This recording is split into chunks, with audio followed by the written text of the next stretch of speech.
எனக்கு ரொம்ப பிடித்தமான ஒரு விஷயத்த சொல்லிடுறேன். எனக்கு டைம் இன்னும் எவ்வளோ இருக்குங்க? நாம பேசலாம். பிள்ளைக்கு அப்புறமா எங்க வலிக்குதுன்னு தெரியாம வலிக்க ஆரம்பிச்சிருச்சுன்னா, இதுல நம்முடைய வாழ்க்கையினுடைய அடுத்த இலக்குக்கு நம்மை நகர்த்தக்கூடிய விஷயங்களை அவதானித்தல், ரொம்ப ரொம்ப கவனமா அதை பார்த்துக்கிறது. பல நேரங்களில் இங்கே தான் நம்ம மிஸ் பண்றோம். இந்த மிஸ் பண்ணாம அடுத்த கட்டத்துக்கு நாம வளர்றதுக்கு ரொம்ப ஸ்பெசிபிகேஷனா இரு. ஆட்டிடியூட்ன்றது வேற எதுவுமே கிடையாது. வெறும் பணம் சம்பாதிப்பது அல்ல. டிஃபால்ட்டா அது வரும். அது வேற எங்க போகுது? உனக்கானது உனக்கு சேரும். ஆனால் நீ அவேர்னஸோட எந்த விஷயமான சோம்பல் இல்லாமல் அடுத்த காரியத்தை செய்து கொண்டே போகிறாயா? எந்த ஒரு இடத்துலயும் நிக்கலையா? அடுத்த கட்டத்துக்கு முயற்சி பண்ணிட்டு போயிட்டே இருக்கிறியா? உனக்கு எல்லாம் சேரும். நான் யோசிச்சு கூட பார்த்தது இல்லைங்க, இவ்வளவு உயர்வுகள் வரும். நான் அவ்வளவு உழைத்திருக்கிறேன். காலம், களம், தியாகம், திறம், கொள்கை, இது 5 வச்சுக்கோங்க. இந்த 5 தான் வாழ்க்கையில் நம்மை அடுத்த நிலைக்கு உயர்த்தக்கூடிய 5 விஷயங்கள். இந்த காலம் நமக்கு உதவியா இருக்கணும், களம் அமையணும், திறன் இருக்கணும். ரொம்ப நுட்பமா சொல்ற ஆசிரியர்களை கவனித்துக் கொள்ளுங்கள். குழந்தைகள் மொத்தம் 3 விதம். ஒன்னு திறமசாலி, புத்திசாலி, 3வது கேட்டகரி ஒன்னு இருக்கு. அது யாருக்கும் தெரியாது. நம்ம நிறைய பேருக்கு அவங்கள அடையாளம் தெரியாது. புத்திசாலி யாருன்னா அடியே வாங்காது, சூப்பரா படிச்சிடும், ஃபர்ஸ்ட் மார்க் வாங்கிடும், பாஸ் பண்ணிடும், போயிடும். திறமசாலி என்ன மாதிரி நிறைய பிரைஸ் வாங்கும், அதுவும் அடி வாங்காது, திட்டு வாங்காது, எப்படி தப்பிச்சுட்டு போகணும்னு தெரிஞ்சிடும். இது ரெண்டுமே தெரியாத ஒரு குரூப் இருக்கும் கிளாஸ்ல. இது 5, இது 5, 30. அதான் இந்த 30 பேர் இருக்காங்களா, அவங்க தான் இந்த திறமசாலிகளையும் இந்த புத்திசாலிகளையும் நிர்வகிக்க போகிற நிர்வாகிகள். அவங்க தான். அவங்கள சாதாரணமா இட போட்டுறாதீங்க. ஸ்கூலுக்கு பேர் வாங்கி கொடுக்கறதெல்லாம் அந்த 10 தான். ஆனா பேர் வாங்கி கொடுக்கறவங்களை வாழ வைக்கிறது அந்த 30. உங்களை நீங்கள் மிக மிக நிதானமாக அடுத்த கட்டத்திற்கு எடுத்து செல்லுங்கள். இன்ஃப்ளூயன்ஸ் ஆகாதீங்க. எதுக்குமே இன்ஃப்ளூயன்ஸ் ஆகாத. எப்படி இருக்காங்க பாரு, எவ்வளோ அழகு, எவ்வளோ பேச்சு, எவ்வளோ பாட்டு, அப்பா சான்ஸ். யாரே அப்படி பார்க்காத. யாரையாவது இப்படி பார்த்தனா அவங்க வளர்ந்துக்கிட்டே போவாங்க, நீ இங்கே தான் இருப்ப. புரிஞ்சுக்கோ, ஏன் இவங்க இப்படி வராங்க, இவங்களுக்கு பின்னால என்ன உழைப்பு இருக்கு, எதுக்காக இவங்க இப்படி பண்றாங்க. Just understand. அந்த அந்த அண்டர்ஸ்டாண்டிங்ல அடுத்த கட்டத்துக்கு போ. யார்கிட்டயும் போய் ஆட்டோகிராஃப் வாங்காத. பெனன்ஸ்ல இரு. உன்கிட்ட அந்த மாதிரி ஒரு வாட்டி யாராவது கையை நீட்டணும், நீ ஆட்டோகிராஃப் போடணும். வெயிட் பண்ணு. பாருங்களேன், branded watch, branded phone, branded shoe. நான் மைக்கேல் கோட்ஸ் போட்டு வந்தேன்னா, ரேடோ போட்டு வரேன் பெரிய. ஓ, உங்க பிராண்ட் என்ன? அந்த பிராண்டால எனக்கு பெருமை. நான் ஆடி கார்ல இறங்கினேன்னா ஆடி காரால எனக்கு பெருமை. அது இல்லைங்க வாழ்க்கை. நான் இறங்குறதுனால அந்த காருக்கு பெருமை வரணும். நான் போட்டுட்டு இருக்கிறதுனால இந்த வாட்சுக்கு பெருமை வரணும். அந்த மாதிரியான வாழ்க்கை வாழ்வதற்கு வேறு எதுவும் வேண்டாம் குழந்தைகளே. Just observation. அப்சர்வ் பண்ணு, எல்லாரையும் அப்சர்வ் பண்ணு. எதையும் கடந்து போகாதபடிக்கு விழிப்புணர்வினுடைய உச்சத்தில் இரு. அதனால தான் கவிதை படிக்க சொல்கிறேன், அதனால தான் கவிதையை வாசிக்க சொல்கிறேன். நாம எங்க கவிதை வாசிக்கிறோம், எங்க பாட்டு நமக்கு புரியுது? அந்த பாட்டு புரிய வேண்டிய அவசியமே இல்லையே. 2 வார்த்தை வச்சுட்டு இருக்கிறீங்க. So what? Why not? So what? டேய் இந்தடா உனக்காக தான். ஓகே, சந்தோஷமே வராதா? முகம் அப்படி கண் திறக்காதா? உங்களுக்கு எப்படி தெரியல மேடம், நான் எனக்குலாம் இந்த கிளிப்பு ஒன்று வாங்கி கொடுத்தாங்க சின்ன வயசுல. அடுத்த நாள் ரம்ஜான், எப்போடா வீடியோன்னு தலகாணிக்கில் வச்சு தூங்கிட்டு இருக்கேன். அது கூட ஒரு புது ப்ரஷ் வாங்கி கொடுத்தாங்க பல் தேய்க்கிறது. அப்போதான் நான் ஃபர்ஸ்ட் பல் தேய்க்கிறேன் ப்ரஷ்ல.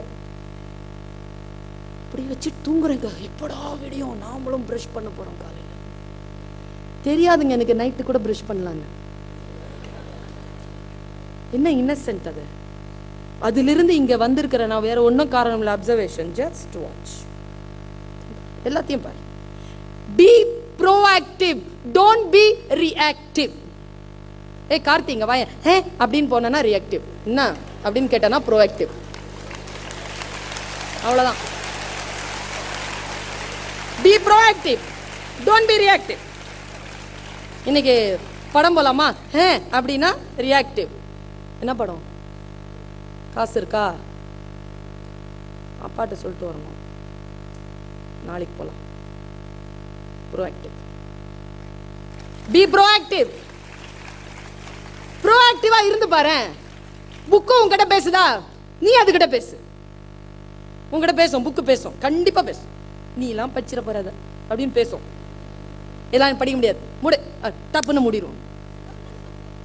என்கிட்ட அப்படி நிறைய பேசும். பேசும்போது என்ன தெரியுமா பண்ணுவேன்? ஏய் மூடு அப்படின்னு சொல்லுவோம். அது பேசும். புரியல பாரு உனக்கு, வாய மூடு. நான் சொல்லுவேன் அதுக்கிட்ட, உன்னை படிக்கத்தான் திறந்துருக்கேன், படிக்க பாரு. படிச்சு புரிஞ்சுக்கிட்டேன்னு வச்சுக்கோ, ஏன் புத்தகத்தை நான் ஜெயிக்கிறேன். புத்தகம் என்னிடத்தில் பேசுகின்ற பொழுது நான் அது பேச்சை கேட்டா அது ஜெயிக்கிறது. நான் அதை படிச்சு புரிஞ்சுக்கிட்டேன்னா அதை நான் ஜெயிக்கிறேன். என்ன கேட்டா, என் குழந்தைகளை, உங்களை ஜெயிக்கக்கூடிய புத்தகங்கள் இன்னும் பூமியில் பிறக்கவே இல்லை.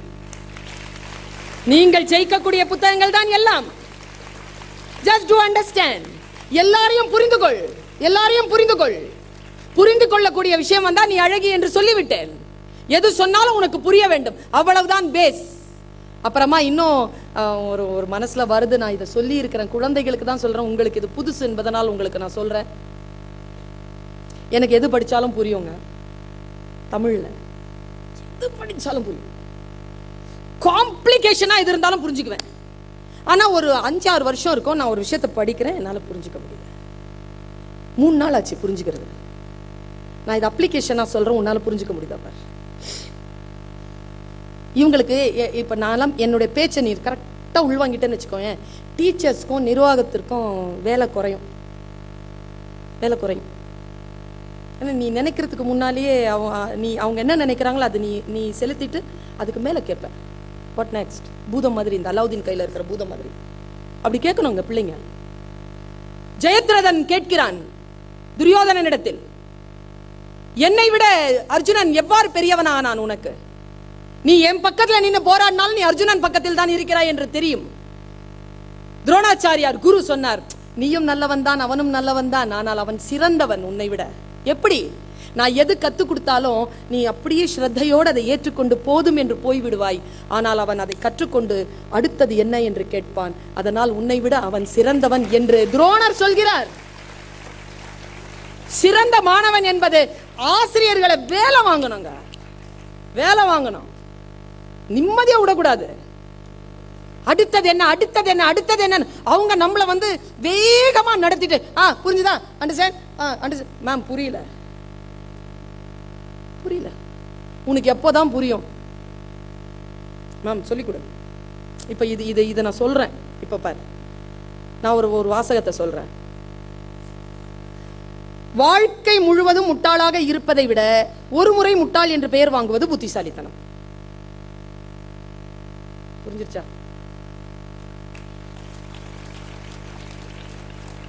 இப்போ இது மைக்கு எனக்கு தெரியல,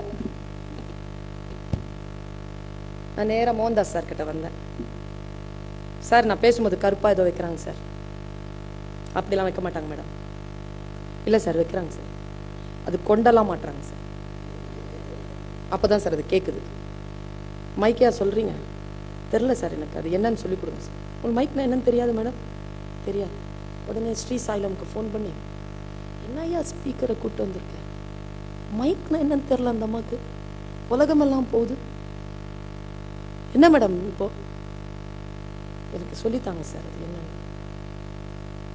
முட்டாள் மேடம் நீங்க, உட்காருங்க மேடம் சொல்லிட்டு ஒரு 3 நிமிஷம் எலக்ட்ரான் புரோட்டான் அப்படின்னு சொல்லி தந்தார்.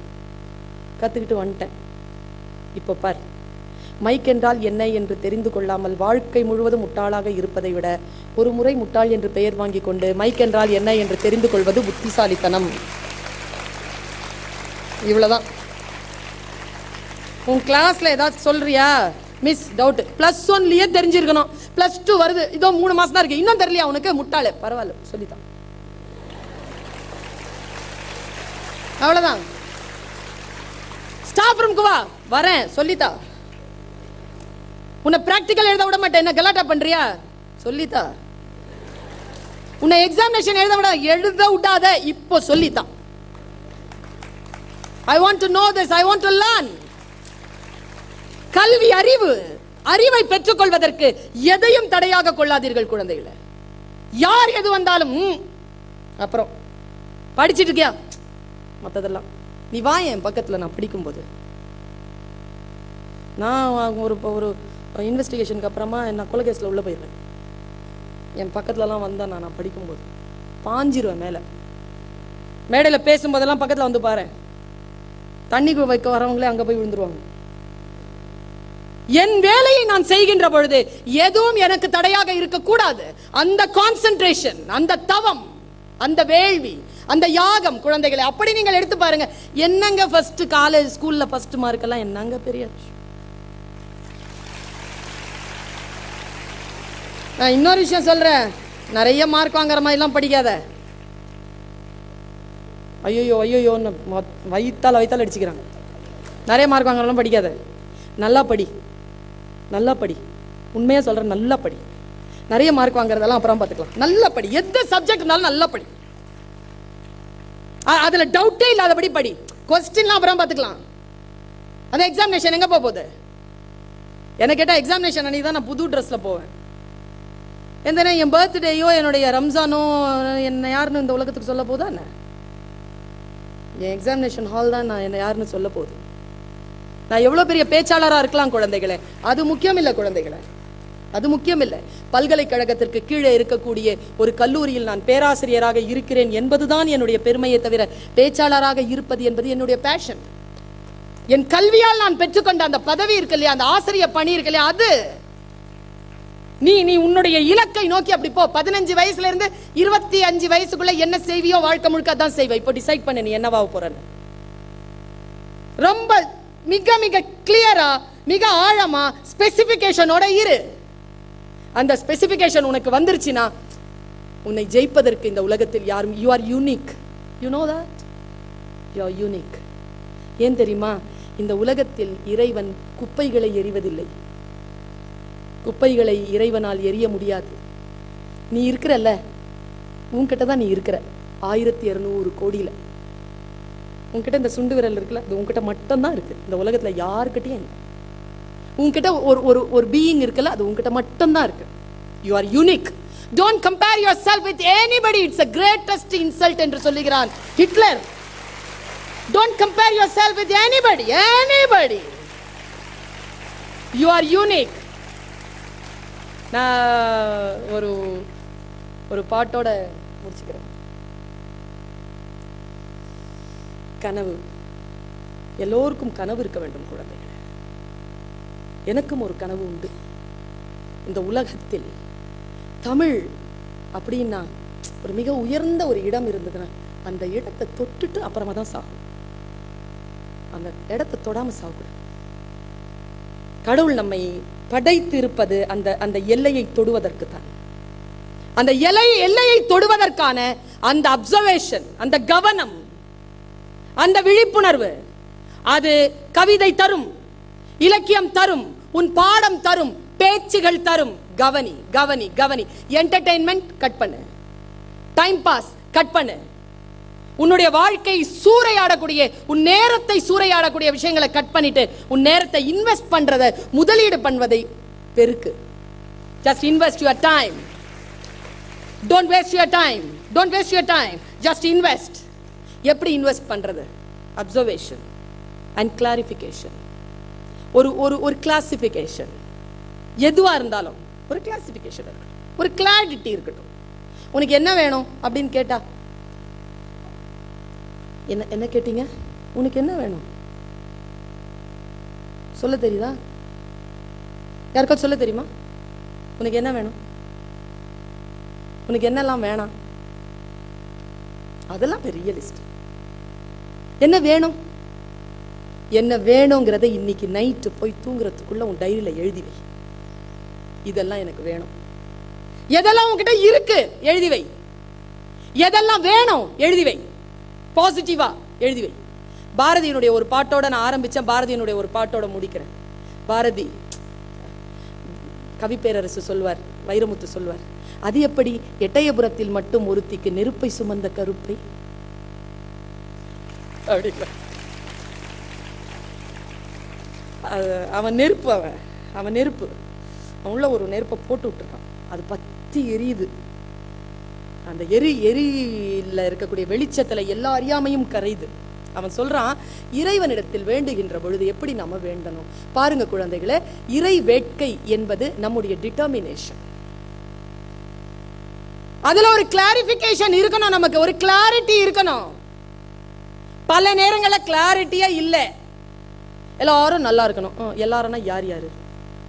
எல்லாரும் அப்படின்னா எல்லா உயிரும் இன்புற்று இருப்பதல்லால் வேறொன்றும் அறியேன் பராபரமே. தாயுமானவர் சொன்ன அதே வார்த்தையோடையா நீ அந்த வார்த்தையை சொல்ற? சொல்லுக்கு பொருள் உண்டு இல்ல? பொருள் தெரிஞ்சு நீ எதையாவது கேட்டு பாரு, உனக்கு அது ஆமேன் ஆகுதா இல்லையான்னு பாரு. ஸ்பெசிபிகேஷன். நாம என்ன தெரியுமா மேக்சிமம், இன்னைக்கு இந்த டீச்சர் ஸ்கூலுக்கு வரக்கூடாது, டெஸ்ட் வச்சிருக்கிறோம். நான்லாம் ஒரு மாசம் வரக்கூடாத அளவுக்கு அவங்களுக்கு என்னென்ன நடக்கணும்லாம் நான் கேட்டிருக்கேன் கடவுள்கிட்ட.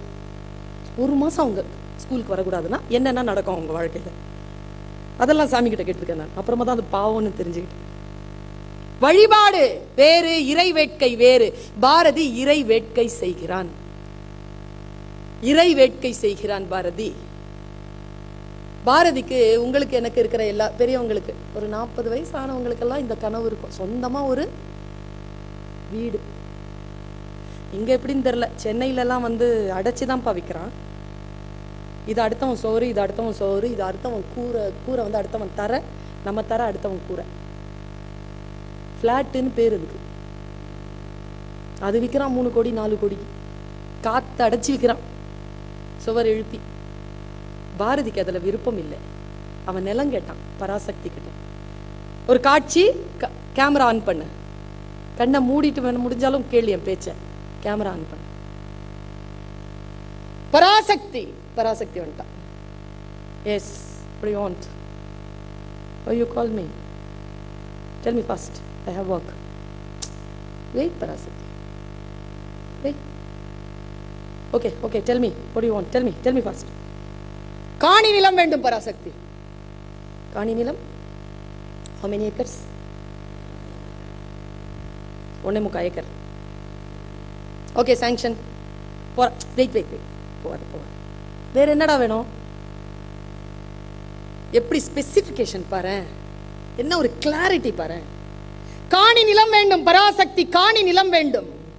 அங்கே தூணில் அழகியதாய் நன் மாடங்கள் துய்ய நிறத்தினதாய் அந்த காணி நிலத்திடையே ஒரு மாளிகை கட்டித்தர வேண்டும். மாளிகை வேணுமா? கலர் பெயிண்ட் வெள்ளை கலர் தூண்லாம் இருக்கணுமா? இவ்வளவு அழகா சொல்றாங்க. அங்கே தூணில் அழகியதாய் நன் மாடங்கள் துய்ய நிறத்தினதாய் அந்த காணி நிலத்திடையே ஒரு மாளிகை கட்டித்தர வேண்டும். ஓகே, இரு போவாத. அங்கே கேணி அருகினிலே தென்னை மர கீற்றும் இளநீரும். அப்படி பார்த்தா தென்னை மரம் தெரியணுமா, அதுல இளநீர் தெரியணுமா? என்ன ஒரு ஓவியம் பாருங்க.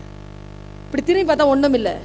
அவ போறேங்கிற, இரு 10-12 தென்னை மரம் பக்கத்திலே வேண்டும். கொடுத்துட்டா சாங்ஷன். வேற என்னப்பா சாமி வேணும்? நான் போறேன்ப்பா, எனக்கு வேலை இருக்குப்பா. லைட் இல்லாம இருக்கு வீட்டுல, எப்படி வேணும் லைட்டு? நல்ல முத்துச்சுடர் போலே நிலா ஒளி முன்பு வர வேண்டும். அப்புறம் சவுண்ட் எஃபெக்ட், அங்கே கத்தும் குயிலோசை சற்றே காதில் பட வேண்டும். அப்புறம் என் பாட்டு கலந்திடவே அங்கே ஒரு பத்தினி பெண் வேண்டும். அப்புறம் எங்கள் கூட்டுக்களியினிலே கவிதைகள் கொண்டு தர வேண்டும். எல்லாம் தந்துட்டேன், போறேன். ஓகேவா? வீடு, சொந்த நிலம், வீடு, பெயிண்ட், நீ சொல்ற மாதிரியான மாளிகை, அந்த காட்சிகள், தோட்டம், நிலா மாதிரி நிலா வெளிச்சம், குயில் பாட்டு, கூட இருக்கிறதுக்காக மனைவி, எல்லாம் தந்து கவிதையும் தந்துட்ட, போறேன். போவாத. வேற என்னடா வேணும்? அந்த காட்டு வெளியினிலே என்னை யாராவது டிஸ்டர்ப் பண்ணா அதுக்கு அம்மா உந்தன் காவல் உற வேண்டும், போய் செக்யூரிட்டியா நில்லுன்றான் சாமியா. எல்லாம் கொடுத்துட்டு அவன் செக்யூரிட்டியா நிக்கணுமா? அவ சொன்னா, டேய் நான் செக்யூரிட்டியா நின்னா இந்த பிள்ளைங்களாம் யாரா பார்த்து, இந்த மணிமேகலை அம்மாவை யார் பார்த்துக்குவாடா? பராசக்தி இல்லாமல் வேறு யார் பார்த்துக் கொள்கிறார் உங்களை? அந்த பராசக்தியை பேணுகின்ற அந்த பரமசிவனான அந்த மோகன்தாஸை யார் பார்ப்பது? அவங்களெல்லாம் நம்ம பார்த்துக்கணுமா இல்லையா? உடனே பாரதி சொன்னா, நீ என்ன பார்த்துக்க, நீ கடவுளா செய்யற வேலையை என் பாட்டு பார்த்துக்கோன்னா.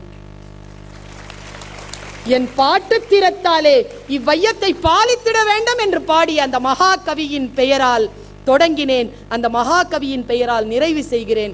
குழந்தைகளே, வாழ்க்கை என்பது ஒரு முறை நமக்கு கிடைக்கின்ற வாய்ப்பு. அதில் கடவுள் நமக்கு என்று எழுதிய விதியை அடைந்து அதைவிட மேலானதை அவன் நம்மிடத்தில் என்ன உனக்கு வேண்டும் என்று கேட்கின்ற வகையில் நாம் உயர்ந்து உயர்ந்து உயர்ந்து சிகரத்தை தொட வேண்டும்.